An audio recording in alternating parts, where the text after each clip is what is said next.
Friends, we're back. We are here to review the latest episode of The Real Housewives of Potomac. This was the first actual, decent episode where I feel like it was giving Housewives vibes and it's giving me something I can discuss because we're not doing this whole Wendy and Aneka witchcraft stuff anymore. So, great. New topics. We do start off this episode, though, kind of on the tail end of that conversation they were having last week, which I kind of completely forgot about because I don't give a damn. And even when they're asking the housewives about it to date, like Mia was just on Watch What Happens Live, and Andy asked her about it, like he's been asking everybody about it, and everybody's verbatim saying, I don't understand that situation. I still don't understand it. So that means that they discussed it on the season, which filmed last year or early this year, whatever the hell. And to date, nobody still even knows what the hell was happening. So that was not substantive and didn't need to be on our TV. They're following up, though, and they're talking about the fact that Lebe was at Wendy's daughter's event and she was honored, I guess, because she got the gala, is what they say. And I thought it was very ironic, to use a nice word, that Ashley was the one to point that out. Like, that's a really important thing. Like, girl, you don't know. You're not Nigerian. Shut the hell up. But, Wendy highlights, well, yeah, she was in the thing because she was friends with my sister Ivy, which I pointed out last week. That's obvious. But then she also says, but Giselle got one. And we get a flashback of Giselle getting one, too. So, moving on. Wendy, Wendy's like, but girl, were you even there or were you still in L.A. doing what she said the girl was doing? And so, I don't know why Wendy said that. I would have to imagine that if Wendy said it, then there is something behind it, like some type of tea behind it. Not necessarily that the girl does it, but there has to be a reason that she said it. So I'm curious, but I don't think that we're not gonna get that deep, baby. And then another ironic moment, to be polite with my words, Giselle's talking about, well, we shouldn't be throwing around those types of allegations. And I'm like, now you the allegation police? Now you're the morality police? And Wendy's like, we shouldn't be throwing out any allegations. And I'm like, exactly. Another nice way to put it. I love that we have different language. After that, they kind of which felt like it was producer pushed for me because they have been sitting under this awning for a very long time, just kind of doing nothing, lots of yawning. At least I was. And it seems that the producers were like, go dance, have fun. This season is, it's a lot going on, but it's nothing really going on. Go have a little bit of fun. Go dance. And it seemed as though, obviously we don't get the real track, but it seemed as though they were dancing to Formation by Beyonce, so I can always get in line with that. But while they're doing this fake dancing to fill up the scene time, clock that T. We got this clip. Candace goes up to Aneka and she wants to check on her because she feels like the thing that Wendy said about the allegation in LA bothered her. I didn't necessarily see it, but I wasn't there. But I don't mind that. Like, I feel like Candace was just, for me, this felt like, because they weren't actively filming, they were just dancing around. So maybe Candace felt like this is a potentially, even though the cameras were rolling, this is potentially a moment that won't really be seen by TV. It's not a TV moment. And I'm just trying to check on this girl outside of filming and make sure that she's good. A wellness check, so to speak. And I don't have an issue, just like Candace said, I don't have an issue with the fact that Wendy came up and was just like, while y'all are having a conversation, just leave me out of it. I understand what she was trying to say, right?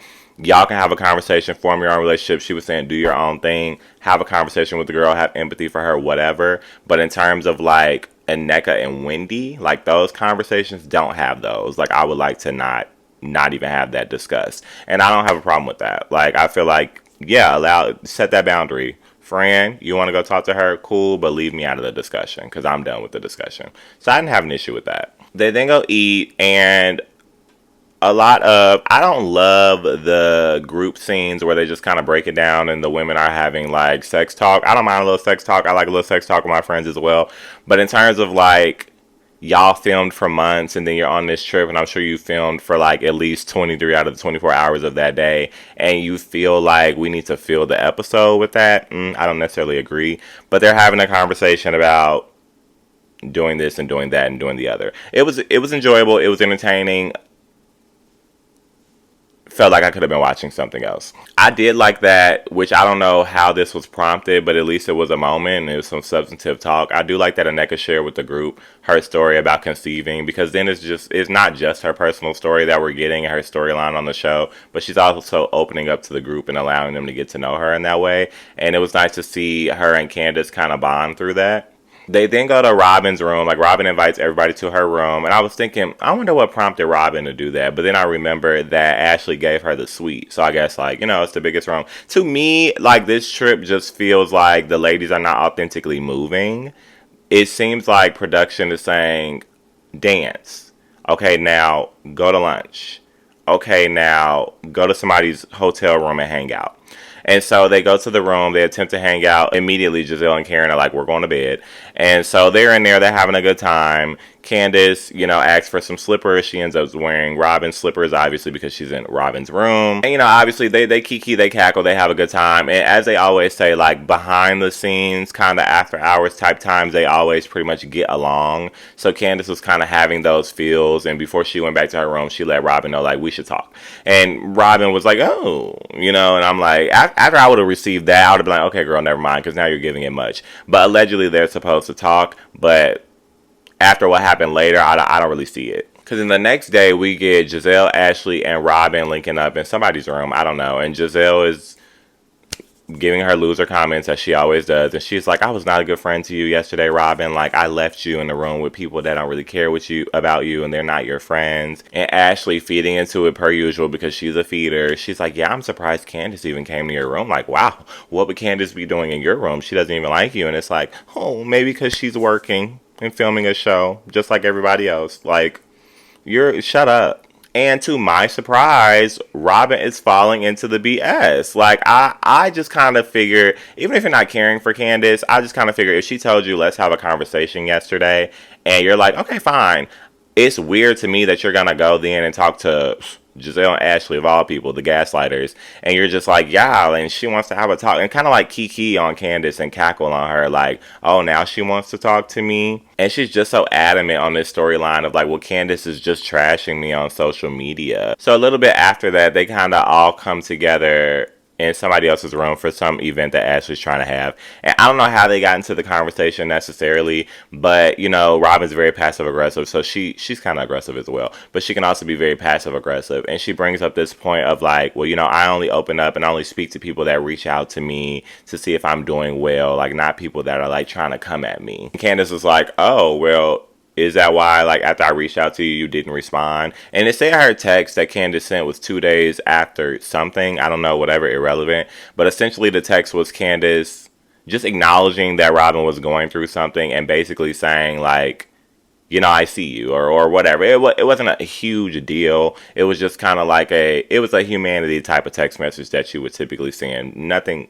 special, whatever. So then it's really weird that, again, Robyn is kind of keying off this as well. Because now she's screaming, and she's like, well, why would I be texting you back and trying to have a conversation with you, which you're trashing me on social media? And if I haven't said this 1,000 times before, I just feel like this very low-hanging fruit of Robyn, and she's definitely deflecting and definitely gaslighting Candace, because you're really trying to make it, they always try to make it such a huge deal that Candace talks via the social medias. First of all, those are public platforms. And she's not saying anything that she would not say to y'all's face. And 80% of the time, even when she is speaking on those platforms, it's in response to something that y'all have done. So Robyn, she's saying those things about you as a result of you being weird and then hiding behind a paywall last year.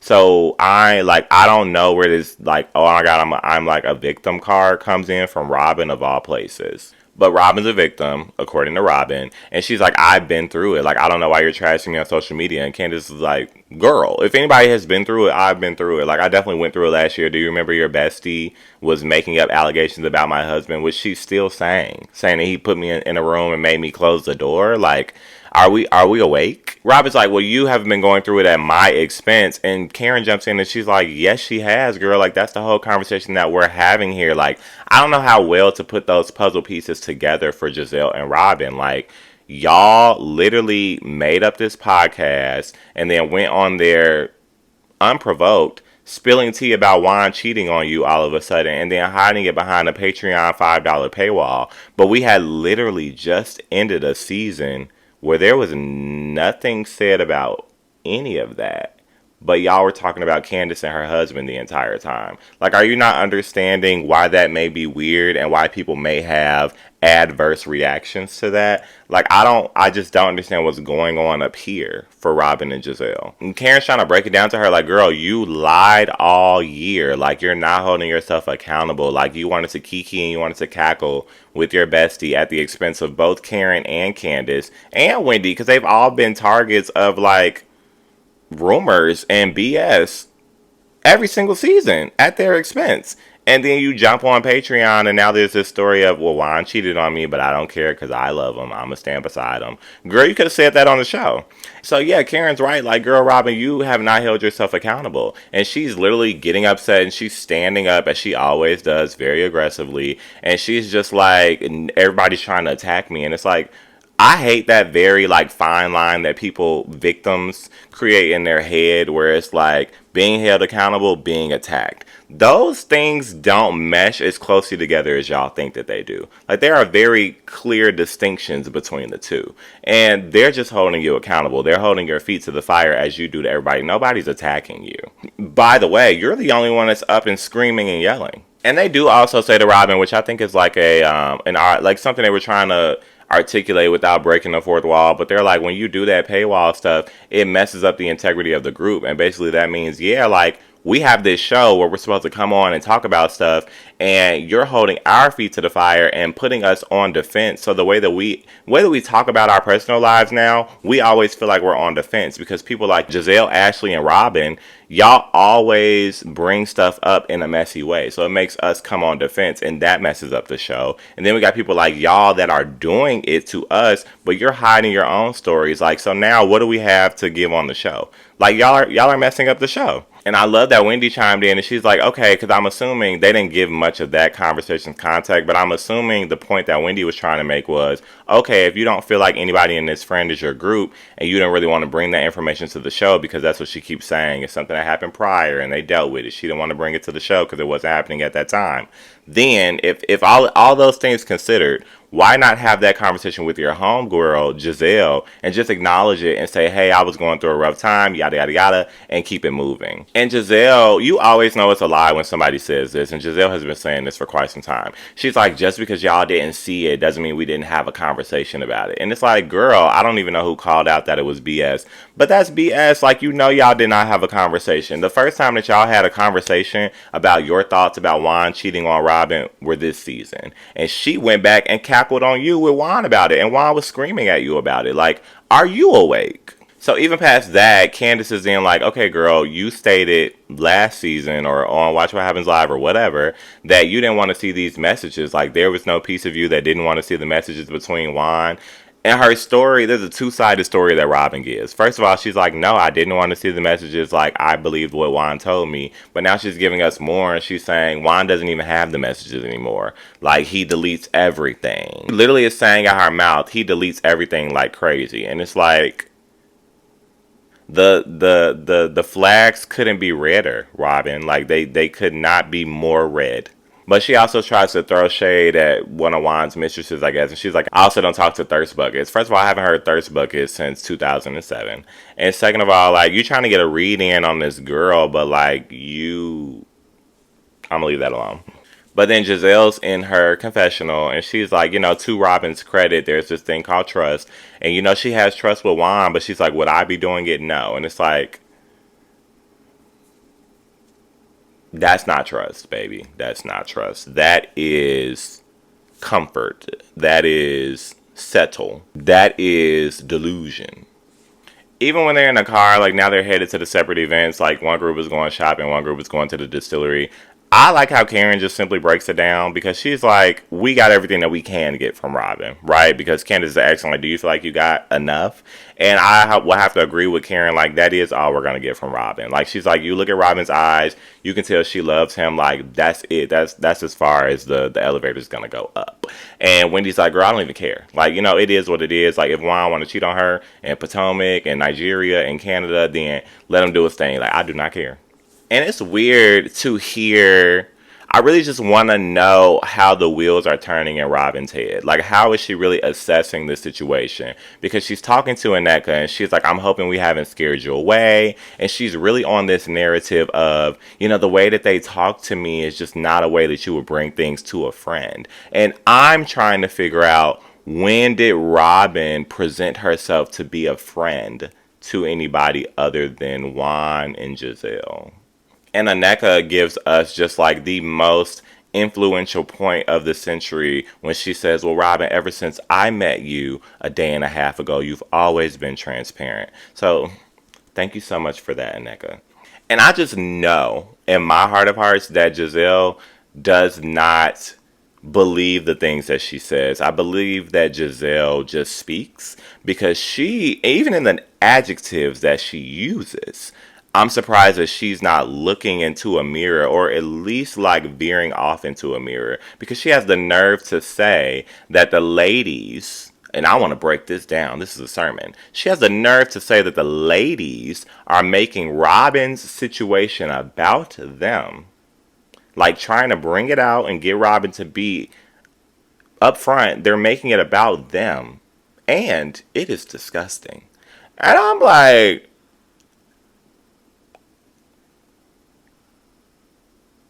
Giselle, you're Giselle. You've said that? Who said that? You're saying that, Giselle? The pot is calling the kettle black. He has said it. It was, I kind of like the group of seeing Wendy, Candace, Karen, and Mia together, because Karen and Mia have their thing. Candace and Wendy are friends. Candace and Karen have kind of been trying to figure it out. Candace and Mia don't really seem like they interact. And then obviously Mia and Wendy have had a thing. So there's a lot of like there. So in that, we obviously get a Kiki, right? We see the crow, and Mia's like, is that your mama? That ain't your mama, is it? To Wendy. And the girls Kiki and they cackle, which I thought, I thought it was clever. It was funny. I thought it was in jest. I understood. But I also understand where Wendy's coming from, where she like, girl, don't do that. She don't think that that's funny. But good point for Mia for getting in there while we're at least on the topic. And she's like, can we clear that up? And Wendy's like, girl, ain't nothing to clear up.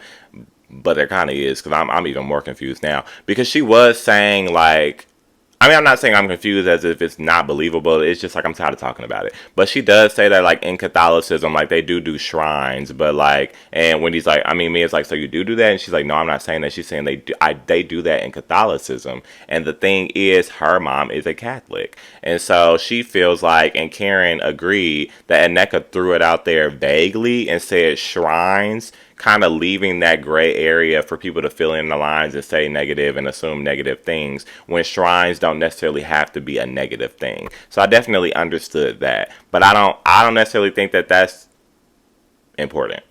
But it was an interesting dynamic to see Wendy get so emotional talking about her mom and actually like crying. You could see that really bothered her. And I did like being able to hear her speak on it. And even Karen said while they were sitting under that awning for 5 days, you shouldn't see two Nigerian women going back and forth. And I'm glad that that's being said up front. And I also like hearing Wendy be able to say in the episode, like, I just don't like that. And that's my mother. And that's just not something that I play about. And it's nasty, even from a Nigerian standpoint, to be having a conversation like that. And yeah, that's what we've been saying for the last 17 episodes. So I appreciate that Mia saw that and pulled back as a human. It was just like, look, girl, no matter what we've been through, I still want the best for you. I ain't trying to go there with you. Boom. Clock it. Let's move on. We do get another meal scene, and this is where I always say the housewives scene should pop off when they all come together for a meal. But again, this trip just doesn't feel like it's flowing authentically for me. So we do start off the scene with, again, a too long, I think, Kiki about Karen having Twitter blue. And it started out with Aneka talking about like status in the community and how you can pay for it. So that's how they started talking about Karen paying for a blue check on Twitter. But I was more so wondering if the Aneka part of it was going to mean anything, but obviously not, because it was so touch and go. And then it turned into a Kiki about Karen that lasted for a very long time. So I'm waiting to see what happens in this season that is substantive. Like, what are we talking about here that's going to stick, that's going to matter? Because obviously the Nigerian shrine BS that we talked about for 10 episodes, it doesn't matter because the girls are saying as of December 11th, 2023, that they still don't even know what that was about. That worries me. We do get to dig into Ashley a little bit, which is good because Ashley doesn't do anything on the show. And you'll notice when people ask Ashley questions, she does this and puts her plate in her food and does the deep these while she's answering questions. Yeah, well, giving BS. And they ask Ashley, is the divorce still happening? And she does a bit of stuttering. And they ask the obvious questions of like, okay, well, is there something that's kind of holding it back? I don't know if she was able to give us a full answer, but it was going to be the same thing about the finances. I don't think that she was ever going to mince words with that. The way she characterizes it is a little more generous to her. It sounds good, but it's all some BS at the end of the day. And we do get a good confessional from Candace where it's like, girl, like we get it. Like you were put up, you had this good situation, but now that you have the out, like she said, girl, put your Nikes on and run. Again, good for Mia. I feel like maybe once they saw that nothing was happening on the trip, they're like, who can we get to do whatever we want besides Aneka because she's flopping on it, and definitely Ashley is a little bit tired. Mia, you are here, Mia. And Mia's at the table, and she's like, well, while we're on the topic of Michael, like, Candace, are you still, what's going on with the lawsuit? And Candace is playing on her phone, eating her food, two of my favorite things to do as well. And Mia has to repeat herself. Candace like, oh, girl, I didn't hear you. And she's like, well, girl, I'm not talking about that with this group, to be clear. And ROBYN, oh, we got ROBYN. ROBYN has walked back in with her audacity. And ROBYN's like, oh, well, can we get a list of what we can talk about and what we can't talk about in the group? And it's like, oh, really? And I love, obviously, old Candace would have just been like, ra-ta-ta-ta-ta, but she's like, girl, no. Like, no. We can be dense later. Like, you want to have a dense conversation. You want to be cute, ROBYN. You want to act like you don't know what's going on. And you want to call the kettle black. We'll do that later. And I feel her because if anybody is dense in this group, it's definitely ROBYN Dixon. And I love that she said it twice because obviously the girls can't hear at that side of the table. They're too far apart as they should be. So ROBYN's like, what'd you say? And Candace says, again, we can be dense later. The parallel here was crazy for me too because then Candace is like, and I don't love this. I love me some Candace, but I don't love this vernacular on the Housewives because it is played, honey. I'm tired of hearing it. But she's like, it's a legal matter. I can't talk about it. Woo! Anyway, but she made a very valid point, okay? Because she does say, that's what I'm talking about with the parallel, we get that flashback to last reunion where ROBYN was talking about Juan's legal thing, and she's like, it's a legal thing, I can't talk about it, but, which is where she messed up. She says, but I will say he handled things the way I would have wanted him to. That's a question of law.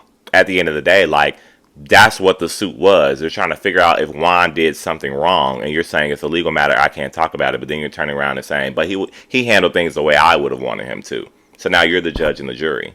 That's something that you should not have done. That's an excellent point that Candace made. So she's saying, girl, I'm not going to say anything at all. Like, you put your foot in your mouth last season, I'm not doing that.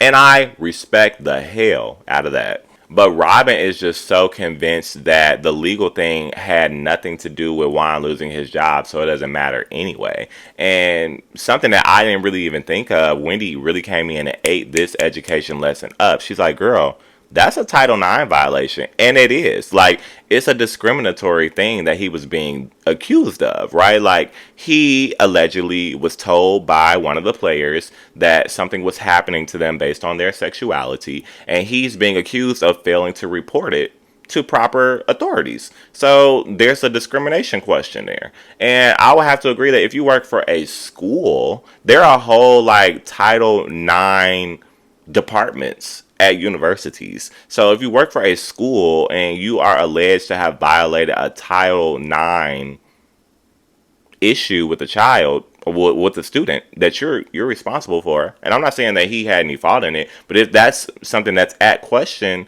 then yeah, baby, you're probably gonna lose your job. She's like, Wendy needs to shut up because she's trying to make things worse. And I literally put like 17 question marks because I'm like, make things worse. Like, how, where, And it's so weird to me that now Wendy needs to shut up because Wendy is saying something that makes sense, and Candace has said something that makes sense. Like these are real life things. Like y'all want to kiki and y'all want to cackle about stupid stuff all the time, but that's a real issue. Like that's a legal issue, and you're pushing Candace to talk about her legal issue, and all she said was, "Girl, I'm not doing that because you put your foot in your mouth, and I don't think it helped your situation." But Robyn is just so blinded. She's like, it had nothing to do with it. It's fine. He lost his job for other reasons. And Wendy's like, wake up, Robyn. It definitely has something to do with it. Like, what? Like, they're just making sense. I'm sorry. Robyn brings it back up in the car. You know, she's in the car with Wendy and Candace. I forgot who the fourth person was. But you can tell that she was kind of having a vulnerable moment. I can tell that she was overwhelmed, but I don't want anybody to feel like that. So I definitely could feel that she was upset. And I'm like, okay, I don't like that. But what she was saying was, and I truly think she believes it. So that makes me, again, feel like Robyn's in a sunken place and I hate that she's there. But it's like she needs to wake up because the proof is in the pudding. But you know, she feels like Candace bringing up the legal thing, and then Wendy putting on, like, literally giving more context to it and calling it a Title IX thing, which, like I said, I didn't think about. That educated me a bit, so I can understand that too because Wendy made a good point. So, but she's like, y'all are making things worse, but Robyn is taking it as an attack, and they're doing it on purpose. And she's like, y'all are not helping the situation. Like, why would y'all do that? And you know, they're comforting her, and they're like, Robyn, don't cry, because similar to me, like, girl, I'm not rocking with you. Everything you say is a little bit dumb, and you're a little bit annoying, and you're a lot of bit delusional. But we definitely don't want to see you be upset because nobody's actually purposely doing anything to you. Like, honestly, it's typically you and your bestie and Ashley doing everything to us, and we're just responding and reacting. But clearly, I tweeted like Giselle, Ashley, and Robyn are literally like queens of not being able to take the heat, but they are always in the kitchen. And Candace does break it down for her, like, girl, nobody's trying to hurt your feelings. We don't want you to get upset, but truly, honestly, like, bringing up what you said last season at the reunion, it doesn't help. Like, you're literally were giving a legal conclusion to the case. That was your legal opinion about the case, whether you realized it or not, right? You just shouldn't have said it. It is what it is. But you were pushing Candace to talk about a legal issue, so why would she not have responded and said, girl, I'm not about to be stupid like you, and now you're upset and you're crying about it? And we ended out with this scene that we've all been waiting to see because I really wanted to understand what she was talking about. And this was pretty good to me because honestly, sometimes you get these clips and the context behind them be. But I thought this was pretty good. And Robyn's position is, you know, they're trying to make her a villain, but she feels like she hasn't even done anything to them. And I'm hoping, I don't feel as though it's going to happen this season, maybe not even the next. But I'm hoping that Robyn has some form of opportunity to open her eyes and see the mess that she has participated in. And I use the word participated specifically because I think that Robyn is one of those people that feels like if she did not initiate it, if she did not start it, if she did not spearhead it, then she's not necessarily at fault. Because she's thinking, well, I didn't do that. Like, other people did that. That's really Robyn's stance. Like, they did that. I didn't do that. But the issue is, you participated. And she is missing the hell out of that point. So I would have to say, from a housewives standpoint, this season, this is one of the better housewives type of episodes. What ruined it is that you can tell that there was no genuine flow to the trip and what they were doing. The producers were moving them every which way of a step. These ladies are heavy on the dialogue, so you can always tell in the editing when these long conversations are clipped, because there were a lot of long conversations in this episode, which is good. But you have to pick the parts of the episode that have the best context and that make the best sense. And you can't, I understand that you only have a limited amount of time, but you ruin that for yourself when you're giving us 10 minutes of content talking about sex and Twitter checks. You know what I'm saying? So it was better. And I'm glad that we're getting out of the weeds of the Aneka and Wendy. And I'm ready to focus more on the accountability, the real conversations. So let's see if that pushes itself forward next episode. I'll see y'all there.